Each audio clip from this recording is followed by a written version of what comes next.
السلام عليكم ورحمة من الله تعالى وبركاته، مشاهدينا ومتابعينا قناة أخبار الكرة اليمنية.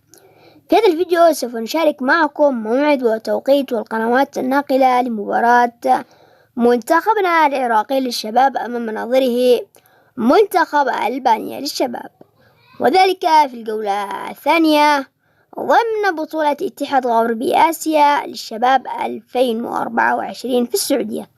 ولكن قبل ما ندخل تفاصيل الفيديو لا تنسى دعمنا بالضغط على زر الاعجاب بالفيديو والاشتراك بالقناة مع تفعيل زر الجرس.